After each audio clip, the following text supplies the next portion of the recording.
handle the truth.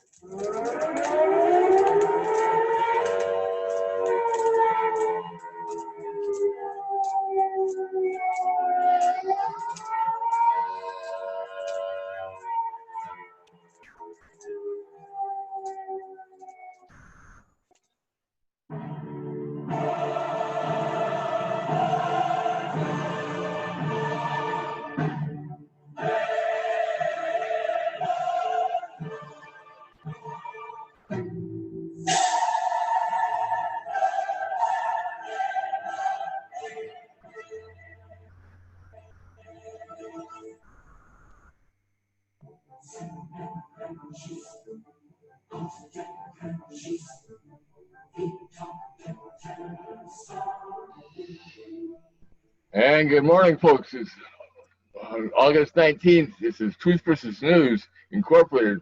Another episode of what's happening through our summer. It's already going by. Things are going by so fast and so hot. Hope you're keeping up with it. We're trying to do the same here. Of course, we've got the best minds to do it. Jim Fetzer, Professor Fetzer, who's so hot with his books and everything else. And Scott Bennett, a very accomplished diplomat, I'd say. So go ahead, Jim. What's this story about Trump? What's happening with Trump today?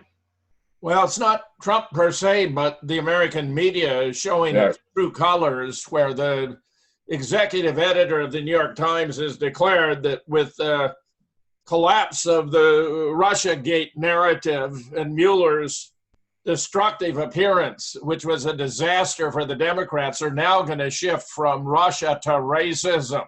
So instead of Russia, Russia, Russia, we're going to get racism, racism, racism, and he's admitting it.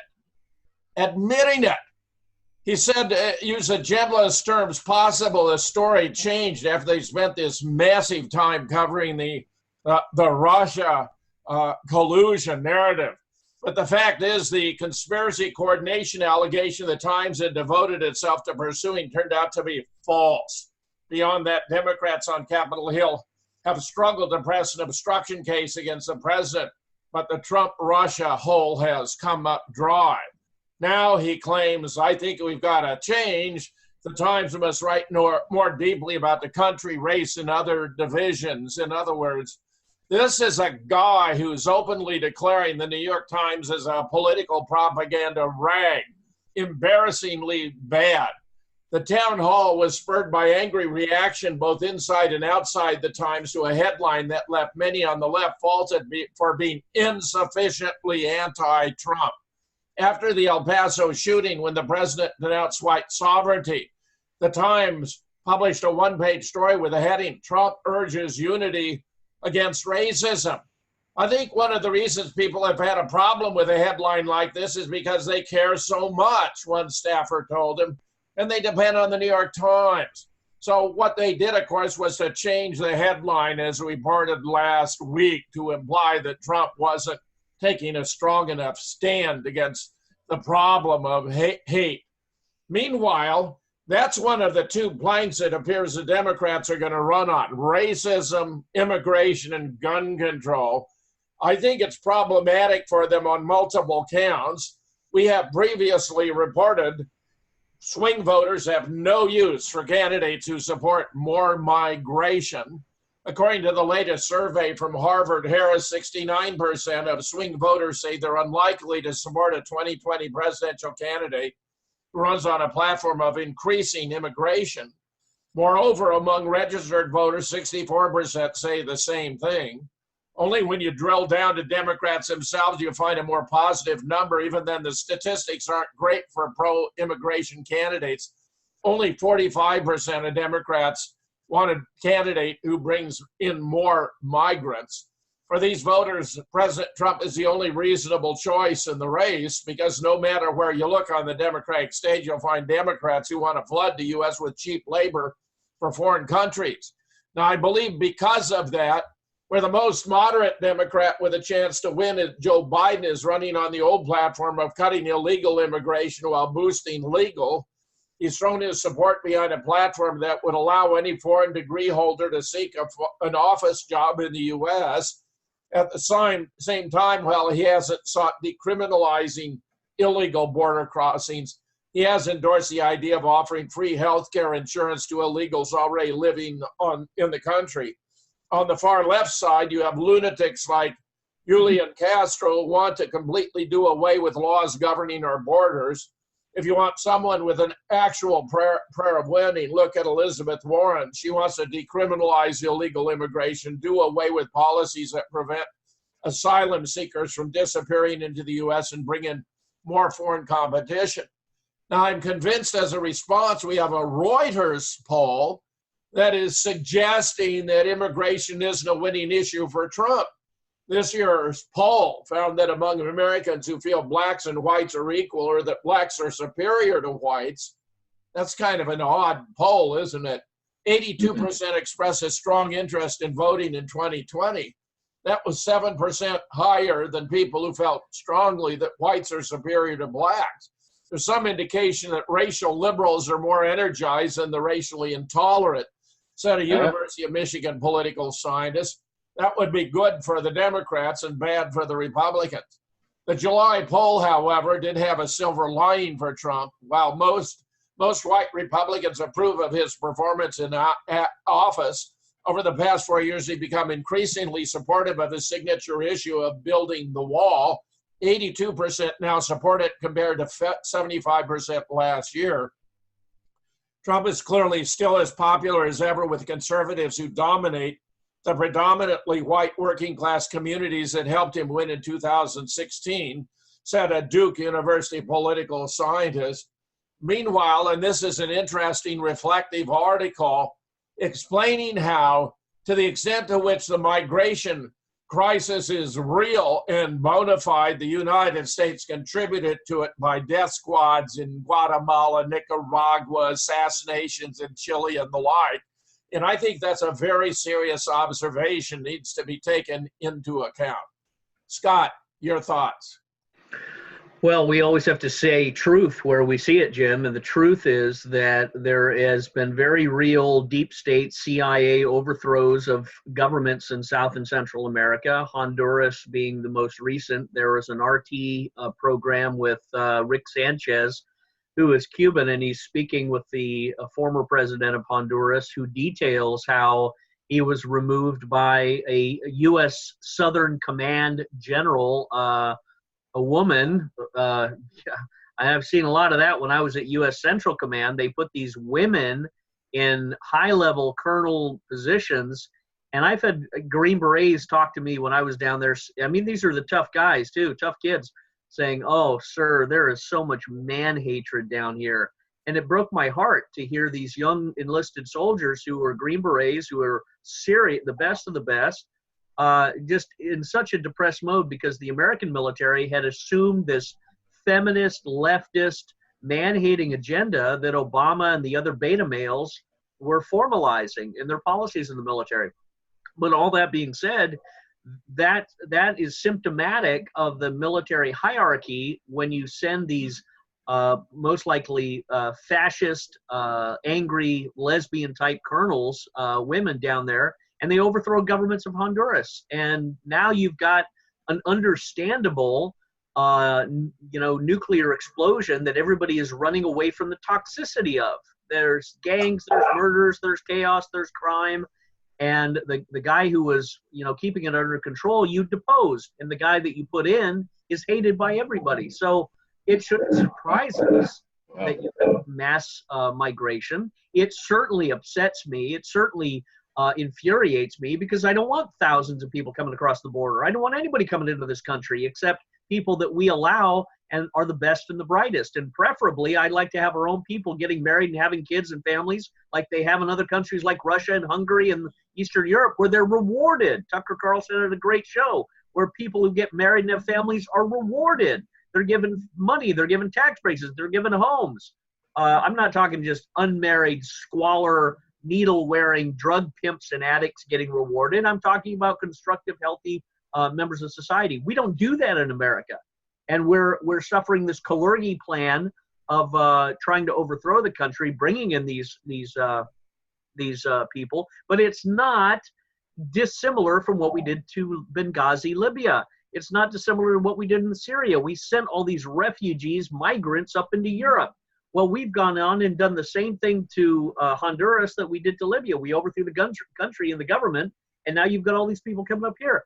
So the enemy is our own domestic enemy. The enemy is the deep state military and the intelligence agencies that have been fomenting these regime change, forced migration, coup d'etat operations, and political takeovers using the mob rule.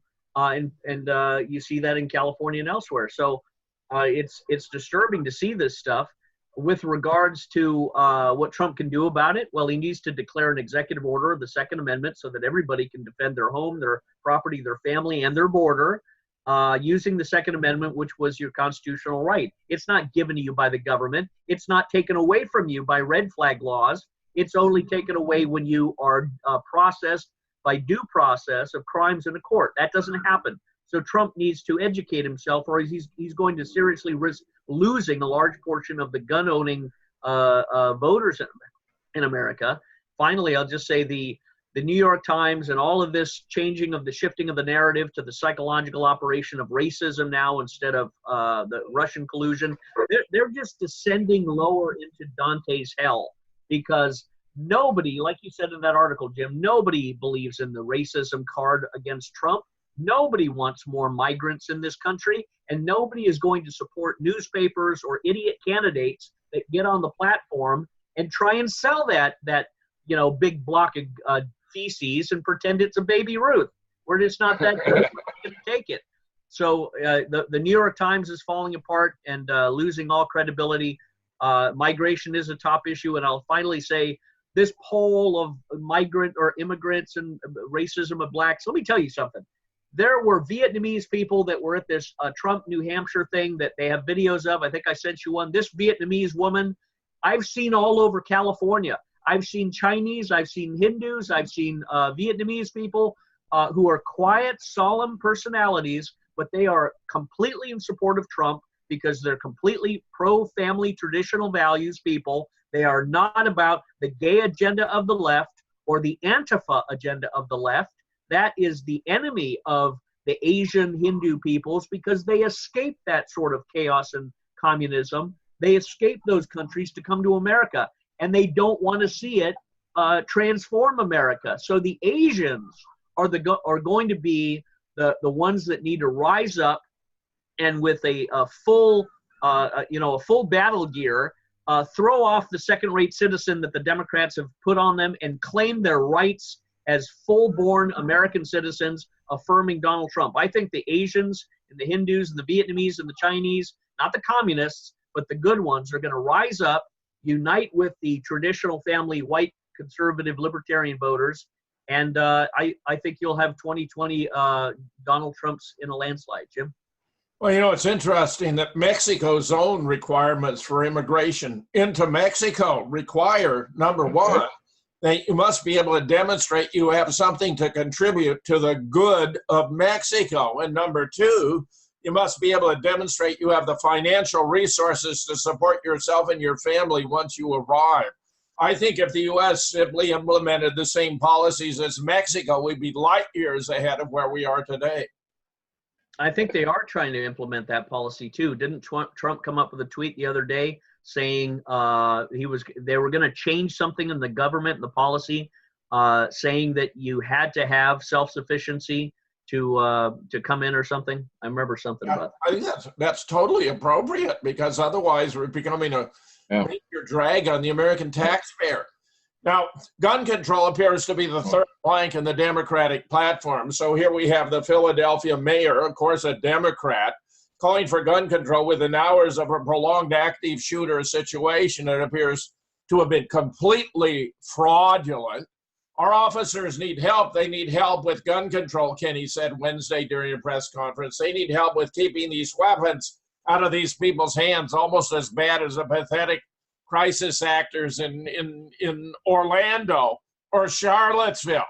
They don't deserve to be shot at by a guy for 4 hours with an unlimited supply of weapons and an unlimited supply of bullets. It's disgusting. We got to do something about it. Well, I'll tell you, the whole thing was fraudulent. One more stage shooting to illustrate why we must give up our guns. They are reducing it to third grade level to make sure we get the point. Had it been real, he would have been taken out ASAP. It makes sense when you see the pattern of fakery. So here they have this little thing with several images, and you got printed captions. And here he's saying, I'm a little angry about someone having that much firepower, as though this were extraordinary. We even have a video where the cops are spraying each other with fake blood. Fake blood. So we know, of course, there were supposed to be 3 Dayton shootings in a row, 3 Walmart shootings in a row, the one in El Paso, the one in Dayton, and a third where the Fox anchor started reporting the 3rd shooting and then realized and said on the air, oh, that hasn't happened yet. So we realize all this is fraudulent. But nevertheless, the Democrats are going to beat the drum. A retired policeman and director of legislative affairs for the International Union of Police Association, Dennis Slocum, however, did not echo Kenny's call. I don't think gun control helps the police community. Gun control means passing laws that restrict guns. Criminals, by definition, don't care what laws you pass. If they did, they wouldn't be criminals. What an obvious point. Slocum said if restrictions were placed on firearms, criminals would still find ways to inflict harm on innocent people. For God's sake, they'll blow things up with fertilizer or go on stabbing sprees or use their vehicles to plow down pedestrians. The fault isn't the vehicle, it's the person using it. The retired officer from a farming community also added, gun owners aren't the nation's problem. I live in a farming community. Hell, everybody I know has guns. They're shooting groundhogs. They're capable of defending their family.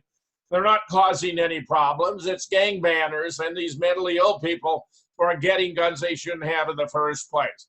Very sensible observations. Meanwhile, Amazon.com have moved to ban the books that expose these frauds, that this is deceit and deception. They've now banned the Moon book. They've now banned the Boston bombing book, but in addition, the Parkland Puzzle, How the Pieces Fit Together, Political Theater in Charlottesville, and from Orlando to Dallas. They don't want the public to be informed by serious scholarly research that exposes what really happened, that these were staged events to promote a political agenda. Scott. Well, of course, the statistics are there. Gun control does not keep the society safer. It contributes actually to the harming of society. The only thing that keeps criminals in check are good people to check them. It's like a football game. When the bad guys are coming across your line, the only thing to stop them is another good guy on the other side impacting them like a blocker. And guns give you that power, and it also protects little old ladies in wheelchairs and senior citizens and anyone at risk in high-risk areas. That's the whole principle of the right to keep and bear arms shall not be infringed. And this propaganda that's coming out in the fake shootings, the mainstream media becoming the propaganda arm for these obvious players that are advancing this.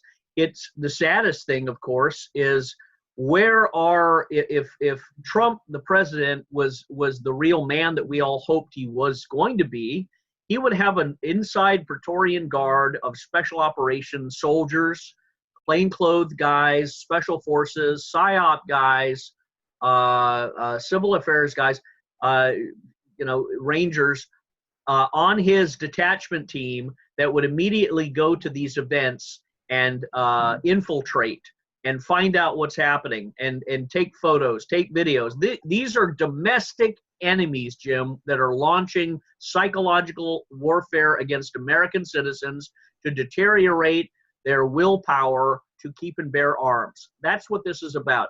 And the president is party to this treason if he is not deploying special operations people to infiltrate these operations, to capture these operations, to photograph, to film, to document, to record, so that it could be presented in a court of evidence and prosecuted in a military tribunal or a civil department of justice under Barr. But the fact that that does not seem to be happening tells me it's not happening because he doesn't want it to happen. He's party to this. Ignorance of the law does not give you an escape. So he is party to these treasons because he's not stopping them. It's very easy to stop. And these are obvious. You can go into Walmart, you could go into these shootings, you shut them down, you go in, maybe some of them are real, but the only way to know is to go in outside and beyond the police control. and beyond the FBI control. The president is the commander-in-chief, and he is right now experiencing a domestic attack, infiltration, coup d'etat, whatever you want to call it, in this country through the use of psychological warfare, fake shootings that upon scientific examination, forensic examination, indicate they are not being conducted in the way that the media is reporting. Their science is inconsistent with the facts. So there is no crime scene. There are no bodies. There is no blood. There are no death certificates. There are no autopsies. There's something else. And the president is failing to expose whatever that something else is. And that's the real problem. That's the threat to America. That's where the Civil War is coming from, because everybody who sees these things are not inclined to give their guns up. Quite the contrary. They're inclined to pull their visor down, keep their head in a swivel, lock and load, and accumulate more weapons that they may need to defend themselves, be it knives, machetes, pitchforks, or guard dogs. But they are aware that there is something afoot that is trying to erode and destroy their independence, their self-reliance, their pride and family and individuality, and make them dependent on the police state, who is in charge of your very existence, safety, and you can only walk outside your house when you get permission or a permit from the police. That's where we're going. And the only thing that can stop it is an uprising civil war in this country, with the blessing of the president would be preferred. But if it's not required, Jim, and I don't think people really understand the degree of explosive passion that is building up like Mount St. Helens in this country because of events like this, shooting events like this. My default position now is they're all fake, they're all false. I don't watch them, I don't pay attention except on the critical analysis aspects of them, because they're the same thing with the Epstein. Constant regurgitation of presumed facts that we don't know exist at all. So this is a war. Put your war game on. It seems to me there are at least three things that the president could do right away that would make a difference. Number one, restore the Smith-Mundt Act of 1948 to preclude the use of these same techniques of disinformation and propaganda within the U.S. that we have used without. Number two, call out the fake shooting. I mean, these are fraudulent. But I worry because if he's not even calling out 9/11, although many of us thought that he would, he recently spoke about keeping intelligence units in Afghanistan because that was the origin of the attack of 9/11, which he has to know is not the case. I'm troubled by that. And in the third place, pass a national concealed carry permit that will immediately drop the crime rate all across the country. As you correctly observe, of course, he's also not emphasizing the defensive use of guns, which occurs between 500,000 and 3 million times every year and is saving hundreds of thousands of American lives. The president has to get his act together on this issue. Don, your thoughts? Yes, if I can take a minute here. This is really fantastic information we're getting here, folks. We want to share it. And we'll say I want to give a little perspective on things here, that essentially the truth is being sabotaged everywhere. And I will say that I want to give Biden a little credit, even though, for his gaffes, he said one that is not really a gaffe, but is one that really drew a lot of attention. Our show is called Truth versus News. And he said we have truth over facts. And I want to say that he might be halfway right from his perspective, where he sees a lot of inside information. And I'm thinking we should rename our show here, Truth versus Official Facts, and Acts, Official Acts. That's essentially what we have. There's a difference between truth and the official acts that are going on. This fake bombing things, shootings, the Smith-Mundt Act absolutely should be put back in. That means the government cannot lie, cannot create false things. And without that, and we also will say that these days the truth is politicized and all is lost. And essentially the deep state and conspiracy theories have lost their meaning, and we have to really realize that it's being put down on us by the fake media. So thanks, Don. Yeah. Well, Jack Mullen has a wonderful piece that I published on my blog at jamesfetzer.org, White Genocide, Gun Control's Dark Side, write Congress today, including a sample letter. He gives a story from history of 1857. Listen to this. John D. Lee approached with a flag of truth, told the wagon trade members that the Mormons were there to protect them from the Indians, but the only way they could do that would be to have all weapons put into a wagon, have small children in another, and women and other children walking separate group from the men, and all would be escorted to a safe location. Instead, once they were all disarmed and separated, the Mormons killed them all except for the small children, who they believed wouldn't be able to tell the story. The children were then given to Mormon families to raise. I'm sorry to say the Democrats seem to be falling for a similar story. Meanwhile, Dave Hodges, 1992 Bosnian Holocaust survivor, warns America, never give up your guns.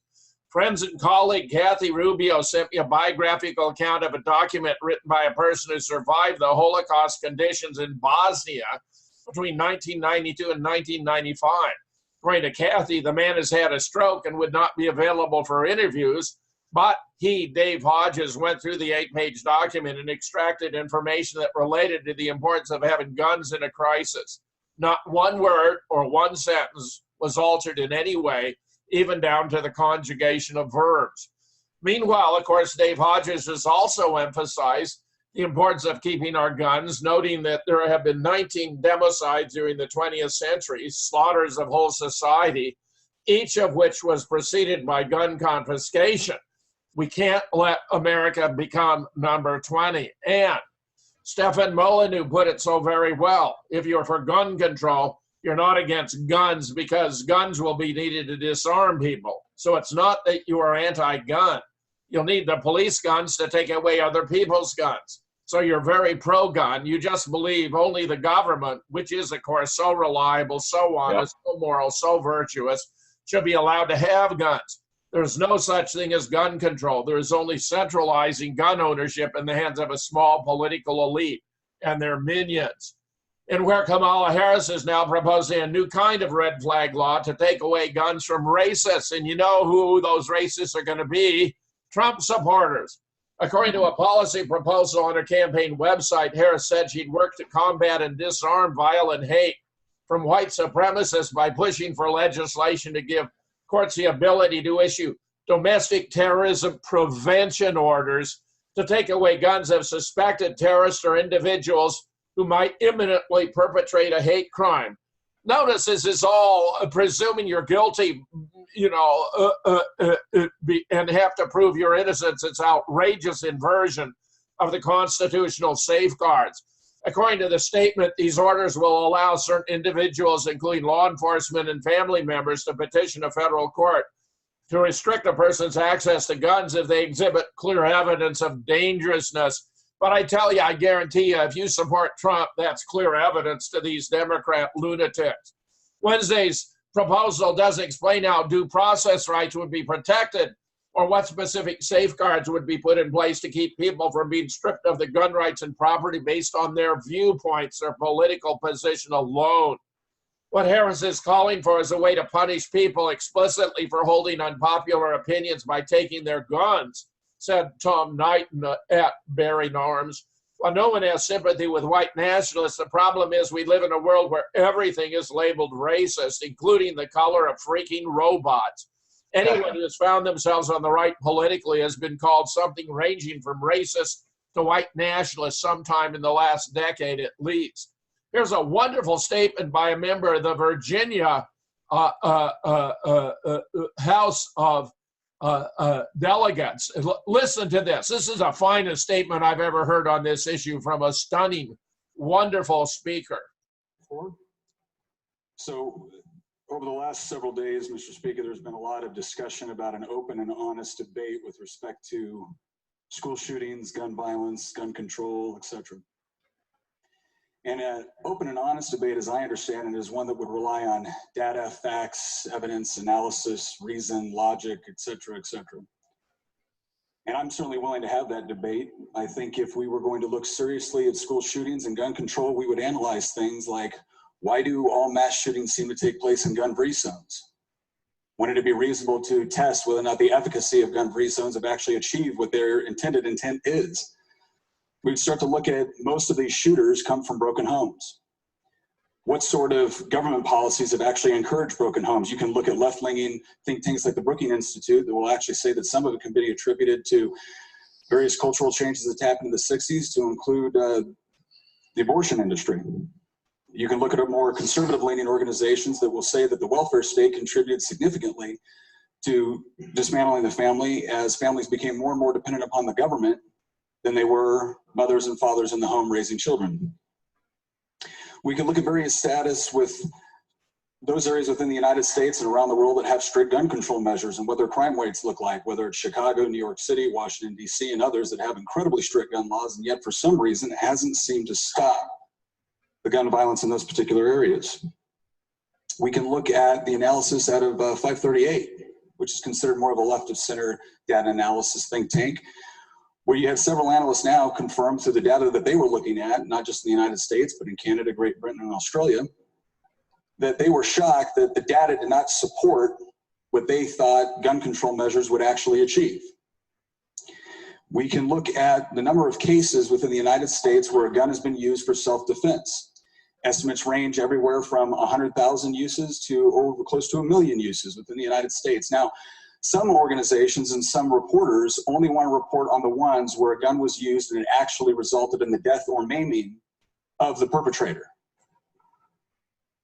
But if you look at the ones where the gun was used and the mere presence of the firearm actually dissuaded a criminal from committing an act of violence, an act of rape, an act of murder, the number shoots up, it skyrockets. So when people on this side talk about the importance of the Second Amendment, please understand it's not just some base philosophical conviction that we all have. It is rooted in the idea that while we may be a post-Enlightenment society, the vast majority of horrible atrocities that we've seen have happened in those post-Enlightenment societies. Has happened as a result of government systematically disarming citizens and claiming themselves to be the sole responsible party for their security, and then turning on those same citizens and punishing them. That's the most egregious cases. But in the individual cases of self-defense, that's why the people on this side of the aisle hold the Second Amendment in such high esteem, because we honestly believe that you have an inherent right to defend yourself. And your ability to defend yourself should not be excluded to your size. Firearms provide someone that is weaker and not as fast the ability to actually defend themselves from a stronger attacker. Amen.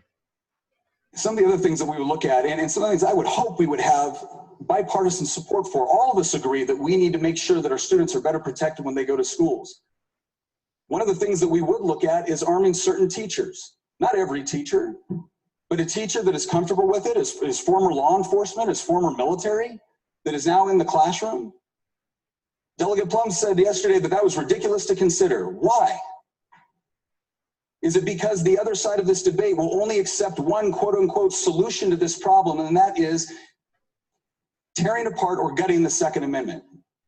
And I understand, we're going to mention just a couple of the bills that were done this year, right? Background checks, getting rid of bump stocks. If you're wondering the other reason why we can't have an honest debate over this one is because, quite frankly, I don't think any of us on this side of the aisle believe you when you say that's all you want to do. It'll be bump stocks, it'll be background checks, then it'll be different kind of background checks that register the guns. Then after that, it'll be we need to ban assault weapons. What's an assault weapon? Something that looks scary. Then after that, it'll be semi-automatic rifles. After that, it'll be semi-automatic handguns. Then it'll be revolvers, shotguns. Because when the policies fail to produce the results you are promising to your constituents, you'll be back with more reasons on why we've got to infringe on Second Amendment rights. The other reason why it's really difficult to have an honest and open debate about this is because of members of this body comparing members on this side of the aisle to Nazis. Members on the other side of the aisle saying that when a 24-year-old teacher gets up and says that the whole debate is between the Second Amendment or her life, that's a false dilemma. And quite frankly, one of the ones that I found the most offensive, along with being compared to Nazis, was being compared to segregationists. I just want to remind everyone very quickly, it was not our party that supported slavery, that fought women's suffrage, that rounded up tens of thousands of Asian Americans and put them in concentration camps, that supported Jim Crow, that supported segregation, or supported mass resistance. That wasn't our party. That was the Democrat Party. Now, I'm thrilled that Democrats no longer believe that, and I don't believe that a single current member of this body who is a Democrat ever believed those things, but I would really appreciate it if every time you want to make a powerful point, you don't project the sins, the atrocities, and the injustices that the Democratic Party perpetrated on others onto us. So if we want to have an open and honest debate, I am all for that. Let's do that. But it does start with a certain degree of mutual respect. It starts with a certain degree of not assuming that the only reason why we believe in the Second Amendment is because the NRA paid us off. Well, if that's the sort of logic you want to use, why don't you go take a look at how much money the NRA spends and how much money Planned Parenthood spends? Because when I get up here and I talk about abortion, I don't assume that you're all bought and paid for by Planned Parenthood. I don't assume you're horrible people because I disagree with you on a policy position. I assume you have deep convictions and that we can have an argument and a debate about it. But if you're not willing to reciprocate that level of respect, well, don't be surprised when it becomes more difficult to talk about these things. Because there is a lot that we can do, and there is a lot that we need to do to ensure the security of our children and our citizens. But yes, we are going to have a problem with so-called solutions which infringe on people's liberty under the promise the government will provide for their security. Because ultimately in this last school shooting, we had a perfect example of government being engaged over 30 times and still failing to provide security for those students. Thank you, Mr. Speaker. Yeah. He's so brilliant that I was not surprised to find he's now in a pickle and getting reelected, because the Virginia Election Board has rejected the request of the Republicans for a do-over where he filed late. The late filing created a weeks-long crisis for Fritas, a libertarian-leaning former Green Beret who has served in the House since 2016 and is widely thought to have aspirations for higher office. In an attempt to force election officials to let him on the ballot, Fritas withdrew his candidacy last month and was swiftly renominated by a local GOP committee. Republicans thought they could use a provision in state law that allows parties to replace nominees who withdraw or die, but the election board didn't accept that theory. To push back against the notion that the cash and labor-intensive writing effort will drain resources from other GOP races in more competitive districts, Fritas said he would not accept any money from the Republican caucus. The Fritas campaign has said it has secured $500,000 for a write-in campaign. The details of his July fundraising have not yet been disclosed, but he's brought on several consultants who were involved in U.S. Senator Lisa Murkowski's successful 2010 write-in campaign in Alaska. Scott. Jim, Fritas for vice president of Donald Trump. That's the hope. Okay, Mr. Pence has to go. He's got cancer, something falling off. Fritas is the vice president candidate. Trump would win tomorrow. Trump would win with Fritas. He's a brilliant guy. He's a Green Beret. There's nobody that can talk better than him. Very, very astute, powerful guy from Virginia. Virginia is a key state that Trump needs to keep and win and turn back from the Democrat control. Virginia is a key to the South. So Fritas could win the South. He could win Virginia. He could throw Pence overboard like dead ballast because Pence is the most unattractive, boring dullard, as well as a deep state agent provocateur, I think. The worst, he's Dick Cheney with a little bit less malice and a little bit more effeminacy. So Pence, I have no, and Pence is a traitor. We have Peter Strzok and Lisa Page infiltrating the White House using the key that Pence gave his chief of staff, and his chief of staff gave to his wife, and his wife gave to Lisa Page and Peter Strzok. So what are we talking about here? So this Pence idiot needs to be his ass kicked out fast. And I personally think Fritas is better than Tulsi Gabbard too. In fact, this is the perfect opportunity. I hope that they don't let him back into the House. I hope they kick him out. I hope they say, sorry, we don't want you. We're a corrupt Democrat house here in Virginia. Did you see the memo? The memo that was written on children's blood?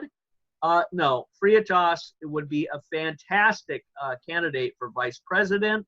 I think it absolutely needs to happen. If not, if the powers that be are dumber than us, which most of them are, then he certainly needs to be ascending to a governor position. But hell no, I'd say Now, Jim, like you've said before, the Second Amendment is one of the major planks of the Democrat Party is going to be used for psychological operations against the American people. Therefore, the Second Amendment is the preeminent issue, the cornerstone that the entire regeneration of the country needs to be focused around. And Trump needs to get on his game and stop listening to the speechwriters and the political consultants and go with his heart and say, you know what? When I see these tragic shootings, I ask, where were the soldiers, the veterans, the bikers, the good people, the school teachers, the people who know how to shoot, who learned to shoot from their parents, who taught their own kids? Where are they standing to defend themselves? Why don't they have their Second Amendment right on their hip so that they can be policemen in a time when policemen aren't available? That's what keeps society safe. And I'm your president, and I'm going to give you that right, where the Democrats are trying to steal it from you. And he could have Fritas come up and articulate it very well, and he'd win the day. Jim? Well, the Bosnian survivor was explaining how rapidly things fall apart, and it's every man for himself. And Dave Hodges added this was true even in Katrina. After the first couple of days, it was every man for himself. If you can't protect yourself, you're at the mercy of roving gangs who want to rape and loot and pillage. It is a disgrace that the Democrats want to take our guns, Scott. Damn them. Damn them. Damn them. Yes, I agree. You're right on. Fritas, that'd be the best thing for Trump right now. Isn't it fascinating? He's such an impressive guy.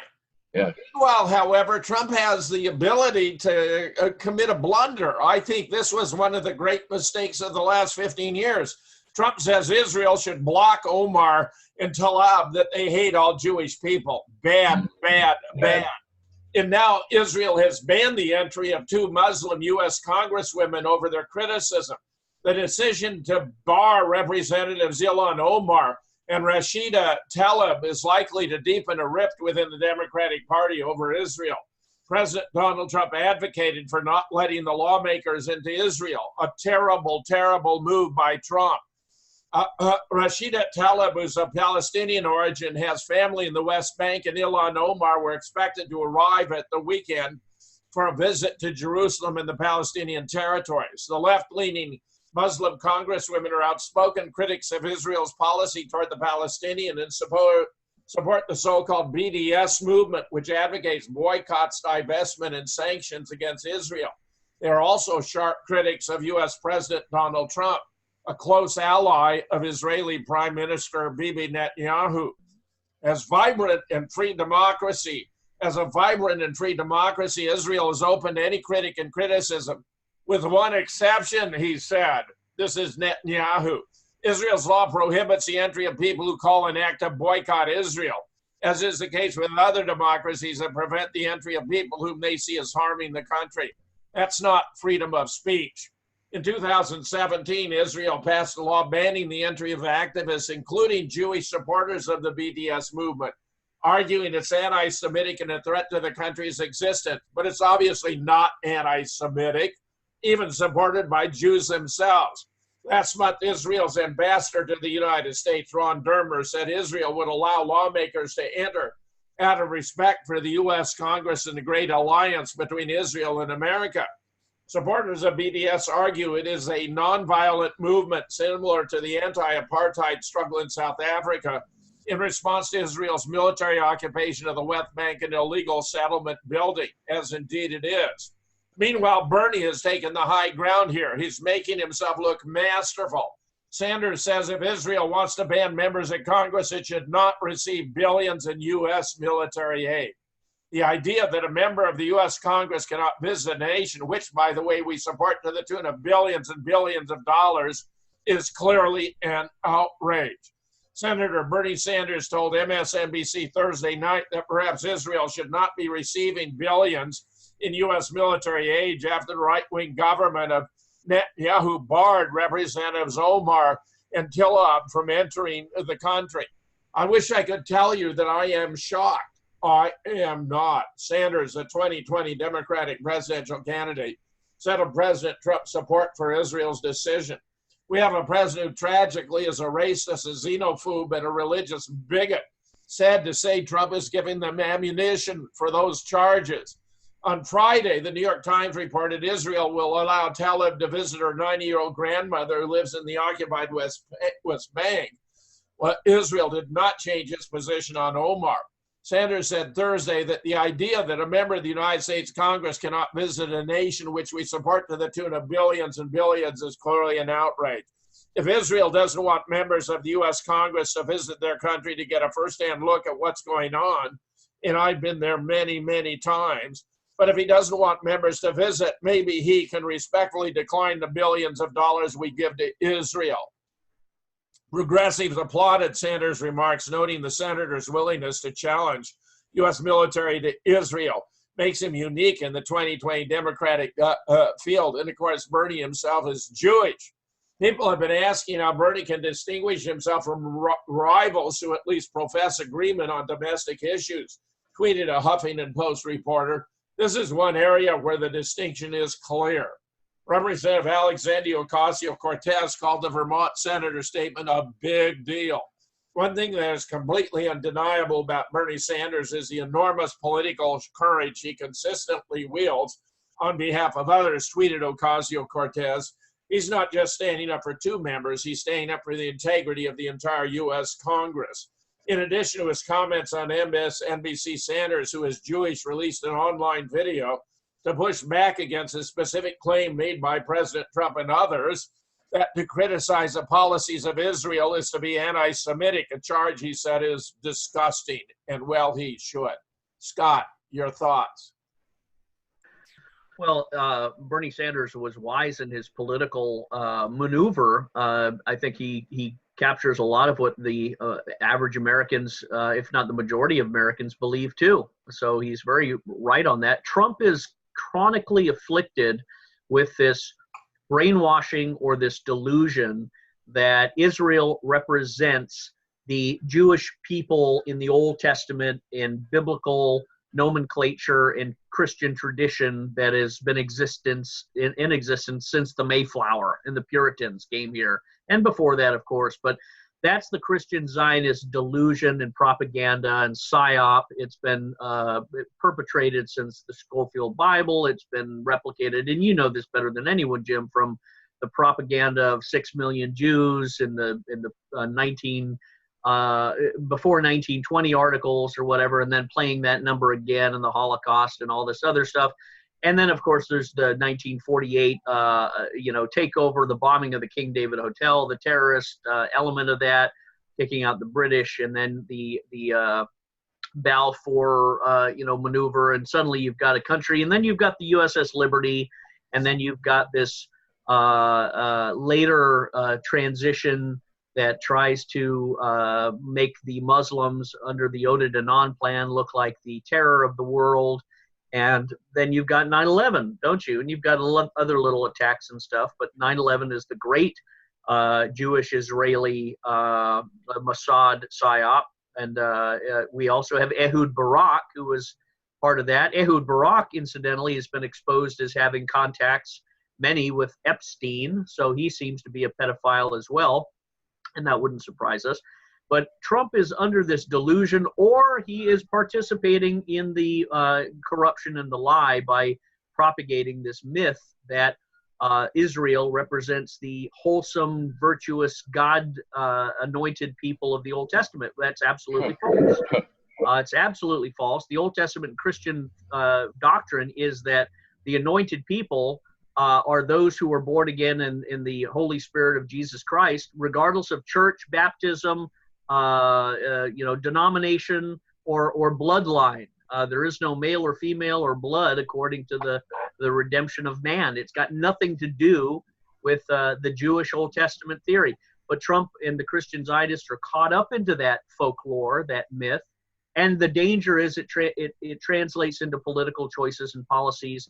And these people like John Hagee and others who I used to have respect for are now in their senility mode, jumping on and pushing for all sorts of things that threaten the peace of our own country. It threatens us. It creates wars. Now we see the Israeli hubris going over to Iraq and bombing Iranian depots, allegedly weapons depots in Iraq, has caused the Iraqis to ground all flights all over Iraq, That's just come out because, I mean, essentially that's a declaration of war when Israel flies planes into Iraq and bombs depots and kills like 40 people.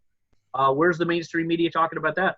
So Trump is I think he's making a very serious error when he conflates Israel and Jewishness, and he also loses a lot of people who are up there who support him otherwise. Not because they have antagonism or dislike for Jews or Israel or anything, but because they have love of country more. They care about their own country, their own constitution, and they don't want to go to war for other countries. And personally, having been in the military and seen a lot of stuff, a lot of the reason that the military walk away and shake their heads with disgust at Israel is because the Israelis are so embedded in the false intelligence that's given to us. They're the ones who are shooting at American soldiers dressed up as Muslims. They're the ones putting people into meat grinders, which is one of the reasons Bradley Manning lost his mind. They're the ones who engage in some of the most horrific torture videos imaginable. And when you understand that that's Israeli and it's not the Muslims in Lebanon or Palestine or Iraq or Iran or even Afghanistan, even though the Afghanis are bad in a lot of different ways, but when you realize the Israeli participation in that purposely to brainwash Americans, and then they engage also in bringing over all the American Congress on a free paid trip to Israel this current month.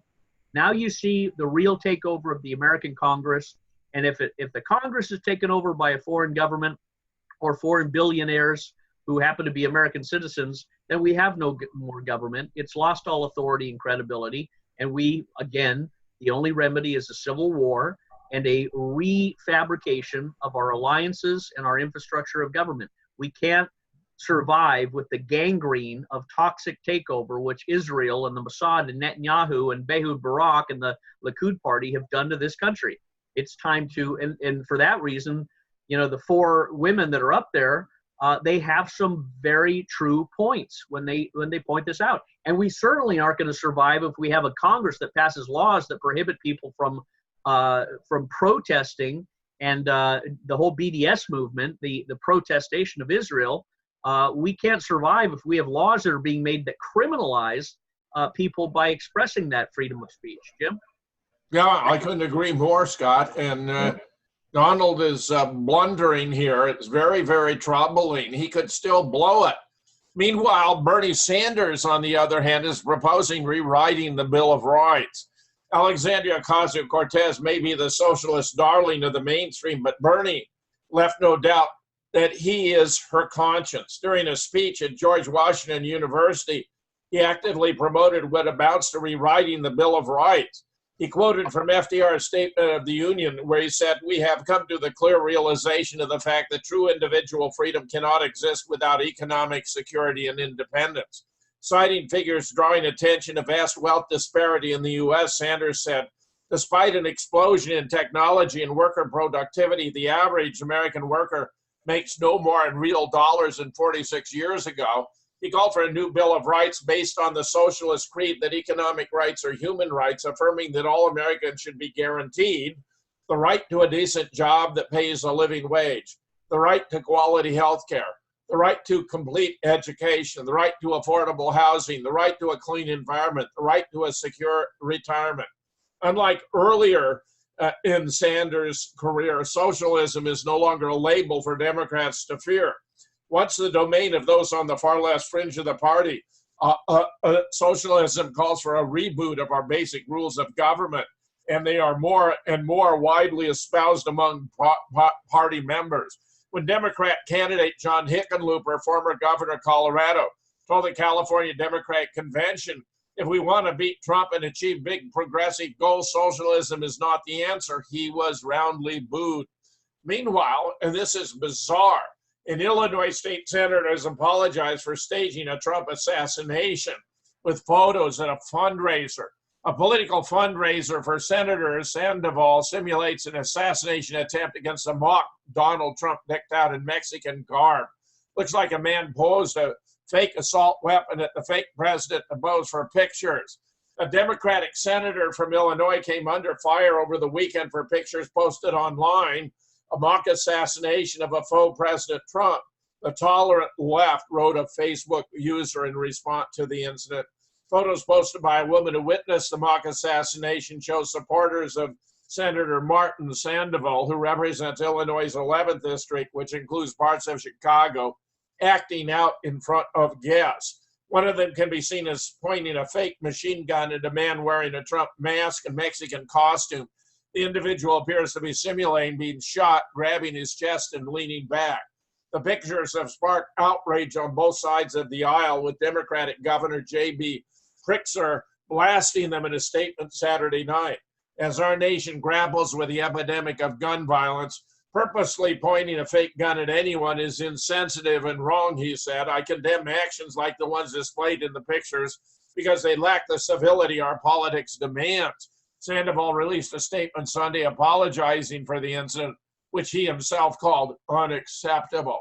Scott, this is just bizarre in my opinion, but indicative of how far gone has become the left.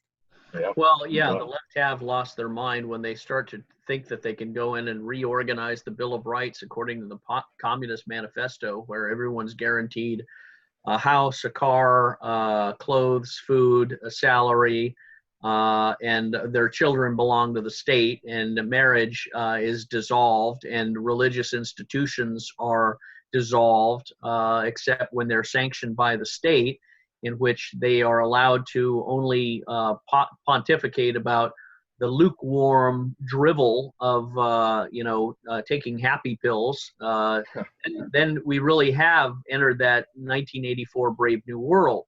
And it's amazing, Jim, that, those who do forget history are doomed to repeat it. And we have a generation of young people who have been lobotomized and brainwashed to forget history, and history has been rewritten.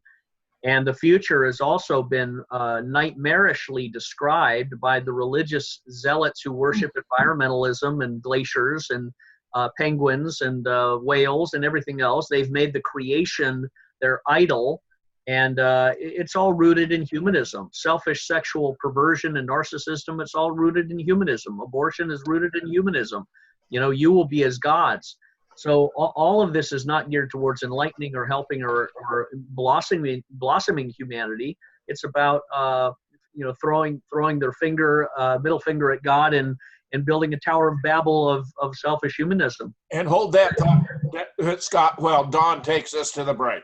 Yeah, it is break time. Wow, we had a full hour here. All kinds of things that you need to take notes on and share, because this is a critical time, folks. So this is Truth versus News for August 19th. We thank you for watching so far. Stay around, folks. And there'll be a part 2, and you're going to like it because it's really getting even hotter. So thanks for watching. Adios.